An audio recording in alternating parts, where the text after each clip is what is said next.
Hai semua, selamat datang di channel Baca Saham. Pada video ini, kita akan membahas 6 kriteria yang sebaiknya teman-teman hindari saat akan membeli saham. Kriteria seperti apakah itu? Tapi seperti biasa, semua pembahasan ini hanya dari sudut pandang pribadi. Bisa benar, bisa juga salah. Untuk itu, teman-teman harus analisa lebih lanjut sebelum mengambil keputusan. Nah, kita masuk saja ke kriteria pertama, yaitu punya ekuitas yang minus. Nah, ini merupakan salah satu saham yang punya ekuitas minus. Ekuitasnya berjumlah minus 848 juta rupiah. Teman-teman bisa baca di sini bahwa perusahaan ini punya liabilitas yang mencapai 244 miliar, tapi ekuitasnya minus. Dan hal itu akan berpengaruh kepada rasio debt to equity-nya, di mana DER perusahaan minus 28.828%. Angka ini tentu sangat unik, karena ekuitasnya minus, tapi liabilitasnya berjumlah 244 miliar rupiah. Ini merupakan beberapa sebab dan dampak dari ekuitas yang minus. Yang pertama, alasan ekuitas minus karena rugi terus-menerus sehingga modal terus berkurang. Teman-teman bisa lihat di sini bahwa saham yang kita ambil contoh ini sejak tahun 2020 hingga 2022 terus membukukan kerugian setiap tahun. Hal itulah yang menyebabkan kenapa ekuitasnya semakin berkurang dan akhirnya mengalami minus. Alasan kedua adalah modal yang disetorkan sedikit. Nah, apabila modal yang disetorkan oleh pemegang mayoritas itu sedikit, saat perusahaan mengalami kerugian 1-2 tahun saja, ekuitasnya akan menjadi minus. Dan hal itu tentu tidak baik di mata investor. Untuk poin ketiga adalah dampak yang terjadi akibat ekuitas minus, yaitu rasio DER menjadi minus juga. Seperti yang tadi kita bahas, perusahaan ini punya DER yang mencapai minus 28.000%. Nah, untuk yang poin terakhir yaitu berpotensi bangkrut. Akibat ekuitas yang minus, otomatis perusahaan tidak memiliki modal yang cukup. Dan hal itu tentu saja bisa berdampak pada likuiditas yang semakin buruk dan akhirnya berpotensi bangkrut apabila mereka tidak bisa membayar hutang yang mereka miliki.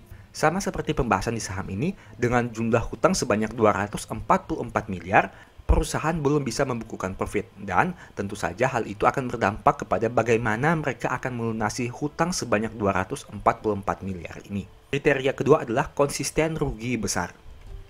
Ini merupakan salah satu contoh saham yang konsisten membukukan kerugian dalam 4 tahun terakhir. Meskipun kerugiannya konsisten mengalami penurunan setiap tahun, tapi tetap saja perusahaan ini masih rugi besar. Bahkan di tahun 2022 ini, dengan EPS yang hanya Rp23 saja, mereka membukukan rugi bersih sebanyak 20,3 triliun rupiah.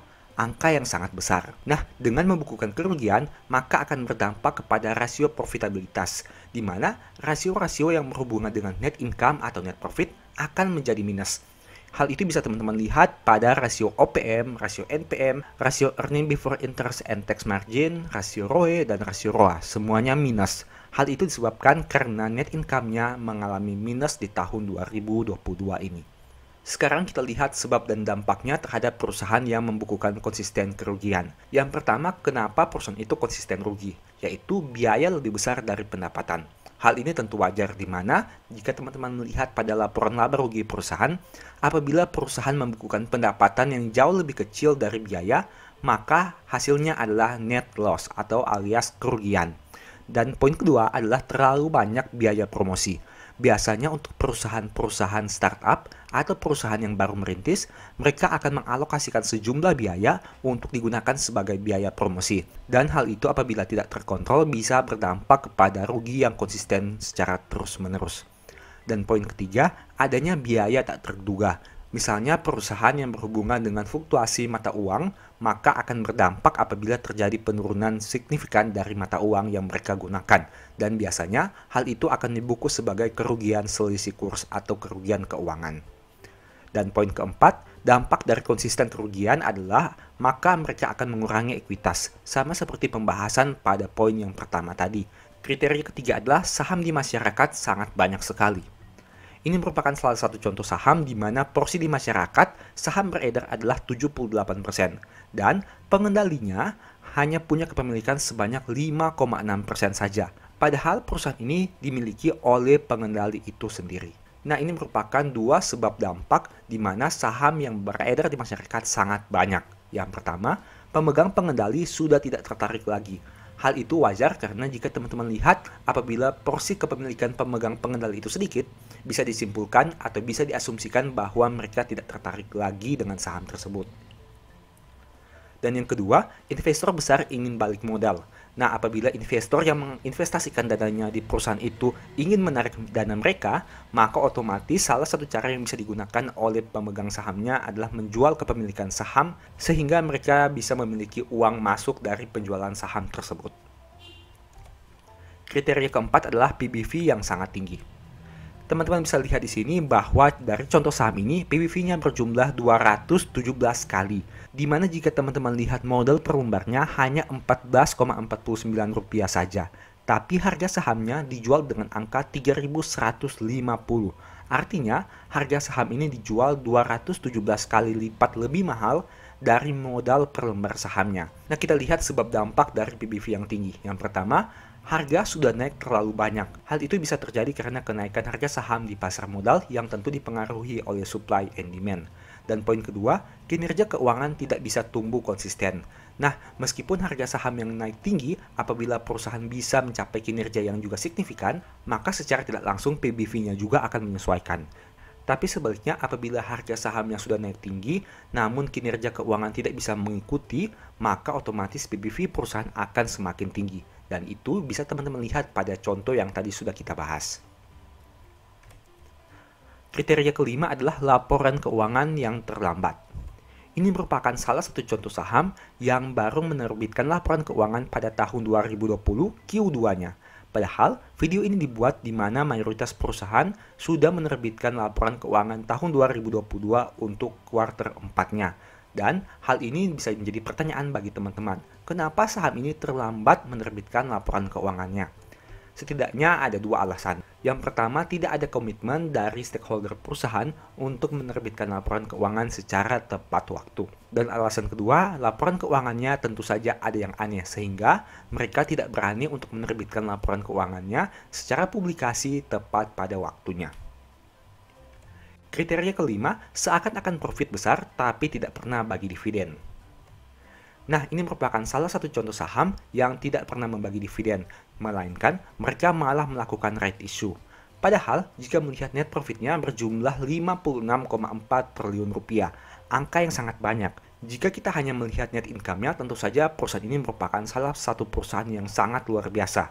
Bahkan net profitnya ini lebih tinggi dari perusahaan bank-bank besar di Indonesia seperti BRI, Mandiri, BCA, dan lain sebagainya. Tapi yang menjadi pertanyaan, dengan net profit sebanyak 56 triliun ini, kenapa perusahaan tidak membagi dividen Rp1 pun kepada pemegang sahamnya? Dan hal itu tentu saja harus menjadi tanda tanya. Berikut ini 3 alasan sebab dampak kenapa perusahaan itu tidak bagi dividen. Yang pertama adalah profitnya hanya di atas kertas. Mereka membukukan keuntungan yang sangat banyak, tapi sebenarnya saldo kasnya itu tidak naik signifikan. Yang kedua, perusahaannya itu pelit, karena mereka hanya mengambil keuntungan bagi diri mereka sendiri. Dan ketiga, profit yang dipakai untuk pengembangan bisnis. Nah, untuk poin ketiga ini sangat sedikit, di mana salah satu contohnya adalah Berkshire Hathaway yang tidak konsisten membagi dividen. Tapi teman-teman bisa lihat dampaknya, di mana harga sahamnya terus mengalami kenaikan yang signifikan dari tahun ke tahun. Sebaliknya, apabila ada perusahaan yang tidak konsisten membagi dividen dengan alasan untuk pengembangan bisnis, teman-teman bisa lihat saja dari kinerja keuangannya, apakah konsisten bertumbuh atau tidak. Dan yang kedua, apakah harga sahamnya di-maintain atau terus mengalami kenaikan yang signifikan dari tahun ke tahun. Nah, demikianlah pembahasan 6 kriteria saham yang sebaiknya teman-teman harus hindari. Tapi tentu saja, semua saham yang disebutkan itu bukan rekomendasi jual atau beli. Itu hanya dijadikan sebagai contoh saja. Dan kriteria yang disebutkan hanya berasal dari pemahaman saya sendiri. Sehingga bisa saja benar tapi bisa juga salah. Semua orang punya cara analisanya masing-masing. Tapi intinya, tentu saja setiap analisa yang dilakukan harus menghasilkan profit di pasar modal secara konsisten. Segala risiko kerugian menjadi tanggung jawab kamu sendiri ya. Nah, sebagai informasi, apabila teman-teman tertarik mempelajari analisa laporan keuangan dengan lebih detail, mungkin ebook cara cepat analisa laporan keuangan ini bisa membantu. Ada juga file Excel yang berfungsi sebagai fitur screening laporan keuangan secara otomatis yang diharapkan bisa mempermudah teman-teman dalam melakukan analisa. Apabila teman-teman ingin mempelajari metode nabung saham dengan efektif, di mana memanfaatkan dividen di masa depan yang sangat signifikan kenaikannya, maka e-book strategi nabung saham ini bisa membantu. Ada juga file Excel yang berfungsi sebagai jurnal nabung saham, simulasi DCA, dan cara proyeksi dividen, serta perhitungan dalam mempersiapkan dana pensiun melalui saham. Untuk detail selengkapnya, silahkan baca pada tampilan berikut ini. Dan yang ketiga, apabila teman-teman ingin mempelajari analisa fundamental dan money management dengan lebih detail, e-book The Stock Market ini mungkin bisa membantu. Untuk detail pembahasannya, silahkan teman-teman baca di sini. Nah, apabila tertarik melakukan pembelian e-book baca saham, silahkan chat saja di nomor WA yang tercantum ini. Oke, sekian video ini, semoga bermanfaat. Thank you.